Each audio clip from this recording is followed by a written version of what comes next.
before I begin, fun fact and side notes, a lot of the employees and staff were just pointing out my shirt saying, "You came prepared."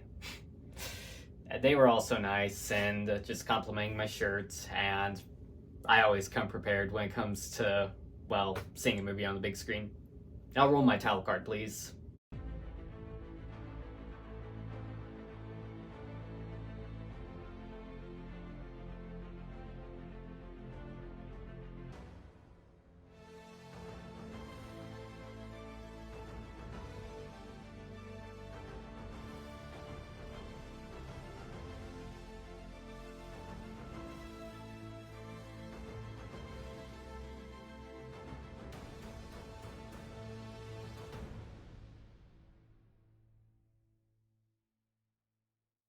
What's going on, YouTube? Dr. Ironbat Prime 2.0, aka Noah's here with a new video, and well, I'm here to give you guys my thoughts and review on Blue Beetle, because well, I finally got to see it on the big screen, and I literally just got back from seeing it, and now I'm ready to give my thoughts and review. I'll be spoiler free, don't worry. I don't want to ruin it for those that haven't seen it yet, but I'm ready to give my thoughts and review on the film. So, what did I think? What did I think of the movie Blue Beetle? I think this movie is just all around really good, really enjoyable. I mean, it had some action, comedy, hit the heart moments, and several good moments here and there. I mean, this is also just a movie that equals a fresh start for, well, what's to come in the future of, well, DC movies. And again, it's just a very enjoyable, really good. I mean, the cast, the crew, action scenes, and just everything was all around really good and enjoyable. I mean, there's a lot to love and enjoy because Blue Beetle is just a very interesting superhero and an interesting character. And I'll admit, I was a bit worried and a bit skeptical at first, mainly because, I mean, well, for one, Blue Beetle may not be a very popular superhero at the moment, but hey, I mean, because of this movie, he might be a little more popular.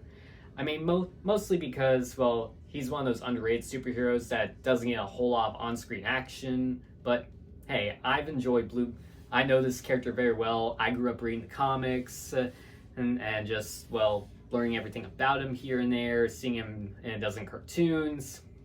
Yeah, I mean, I've known Blue Beetle for years, and I was a bit worried that, like, average moviegoers may not be a big fan, but looks like they are, because this movie's already become a total success. But again, I was worried that people wouldn't really know the character because not everyone's a comic book reader. I mean, if you're familiar with the Blue Beetle in the comics, there was Dan Garrett and Ted Kord, and this one focuses on Jaime Reyes. But this is the version that's been around since like the 2000s in the Infinite Crisis comics. Heck, I would also recommend checking out the comics that came out not too long ago in this past year. Yeah, I would highly recommend checking those comics out. Heck, read the Rebirth comics and the New 52 if you want to dive deeper into Blue Beetle. Well, when it comes to Jaime Reyes, of course. But yeah, there's a lot more to Blue Beetle when it comes to the world of comics and all that, but hey, and read some comics. Highly recommend checking them out. Now I'd like to talk about Xolo Dueña, aka Jaime Reyes, aka Blue Beetle himself in this film.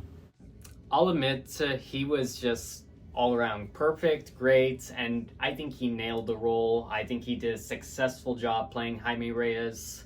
And I mean, I've known this actor since like I watched the show Cobra Kai, which is pretty much the only thing I know him from. But hey, I love and enjoy that show. It's probably one of my top 10 favorites, but hey, I mean, Jaime was just all around a great character, and Xolo Dueña did an amazing job acting like him, and yeah, and it's just all around perfect. He's all around perfect for the role. He's nailed the character down. The costume, I'll admit, chef's kiss, I will admit. And I will be honest, I was worried that the CGI might ruin the movie, and it might be a bit cheesy, like some superhero movies have in the past. But honestly, I think the CGI was perfect as well. I mean, that they didn't go overboard, they didn't go too crazy. It's like they took their time, and they did the CGI the right way. But yeah, he did a successful job and he was great. I mean, the character is just all around perfect all over the place. And of course, you also have the other cast and crew here and there. I'll admit, I keep forgetting their names, but I'll admit, the character Jenny Cord, she was great. She was like a perfect love interest, and also she did have a big role because, well, because her last name does sound familiar, but also, well, all the other characters like Jaime's sister was good. The rest of his family had some big roles, small roles here and there to play, and I'll admit, George Lopez had me laughing a couple times, so yeah, I'm pretty sure he knew what he was doing. And yeah, I mean, the cast was good and enjoyable. Now I just want to talk a little bit about Carapax, aka one of the main villains. I'll admit, he's not the main villain of the movie. He's pretty much the definition of like Black Manta from the first Aquaman movie. Pretty much comes and goes, but does have a dark past and a dark history. The CGI was handled with him very good as well. And I'll admit, I mean, he was just all around cool. He was awesome. And again, he was not the main villain, but yeah, but he did have a role to play, and I think he just nailed it. And Blue Beetle just has like a perfect amount of like cool villains. They may be underrated and underutilized, and they may not see the light of day on and off, but hey, I really hope that we get to see more Blue Beetle villains later in the future, but Carapax is just all around crazy cool and just fits right in. But besides that, what's next for the future of, well, DC films? I mean, this is pretty much a fresh start on what's to come for James Gunn's version of the DCEU, and there is also some possible potential of a sequel that could be made.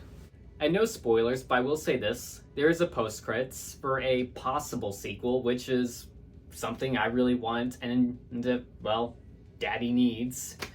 But yeah, again, I would love to see a sequel, and I'd love to see more Blue Beetle villains. I'd like to see the other Blue Beetles that took the mantle in like a prequel movie.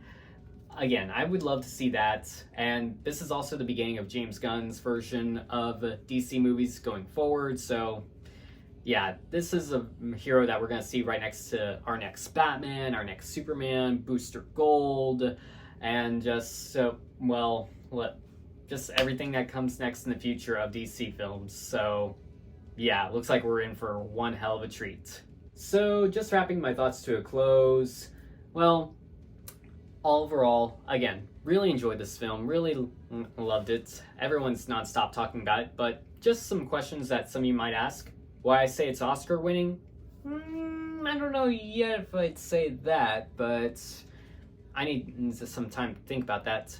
Would I say it's like the best superhero movie of this year? I'm on a maybe. I'm still trying to process it because, well, there have been others in the set that were a bit of a success, but maybe. Would I say it's like the definition of like Dark Knight, Wonder Woman, Infinity War, or Avengers Endgame? I'm not sure if I go that far and say that, but I'd say more like I would give this movie like a solid, like probably an 8 out of 10. That's my opinion so far on how I would rank it. Overall, really enjoyable film. Definitely go see it if you haven't already. And like I said before, read some Blue Beetle comics so you could dive deeper into the character. But thank you guys so much for watching. Hope y'all liked this review of mine. Hope y'all enjoyed it.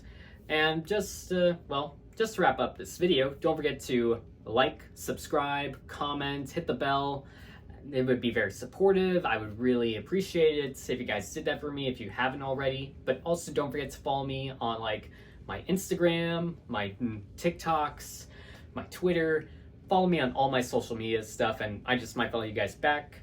But until next time, this is Dr. Iron Bat Prime 2.0 signing out. See you guys in my next video.